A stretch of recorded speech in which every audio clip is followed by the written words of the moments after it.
বুয়েটে নারী শিক্ষার্থীকে ধর্ষণ ও হেনস্থার অভিযোগে সুশান্ত রায় নামে এক বুয়েট শিক্ষার্থীকে গ্রেপ্তারের দাবিতে মধ্যরাতে উত্তাল হয়ে ওঠে পুরো ক্যাম্পাস। শিক্ষার্থীরা অভিযোগ করেন, সামাজিক যোগাযোগ মাধ্যম রেড্ডিটে অজ্ঞাত পরিচয়ে নারীদের সম্পর্কে অশালীন ও যৌনহরানিমূলক মন্তব্য করেন।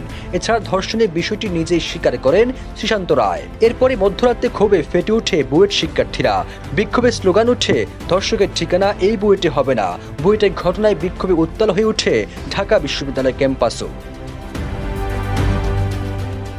সুশান্ত রায়কে কোনোভাবেই সেফ এক্সিট দেওয়া হবে না জানিয়ে মধ্যরাতে ক্যাম্পাসে অবরোধ করে শিক্ষার্থীরা অভিযোগ করেন, পুলিশ নাকি তাকে গ্রেপ্তার করতে পারবে না। আবার অভিযুক্তের বাবা সিলেট থেকে ছেলেকে নিয়ে যেতে এসেছে। আমাদেরকে তিনি হুমকি দিয়ে বলেন, মামলা দিয়ে শিক্ষার্থীকে জেলে ভাত খাওয়াবে।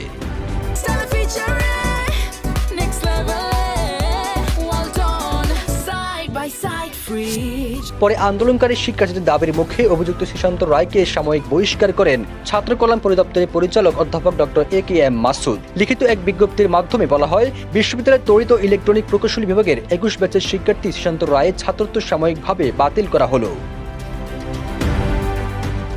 এছাড়া বিশ্ববিদ্যালয়ের পক্ষ থেকে অভিযুক্ত ওই শিক্ষার্থীর বিরুদ্ধে মামলা করা হবে বলেও উল্লেখ করা হয় ওই বিজ্ঞপ্তিতে। পাশাপাশি স্থায়ী বহিষ্কারের বিষয়ে বুয়েট উপাচার্যের সাথে আলোচনা করা হবে বলেও জানান ছাত্র কল্যাণ পরিদপ্তরের পরিচালক।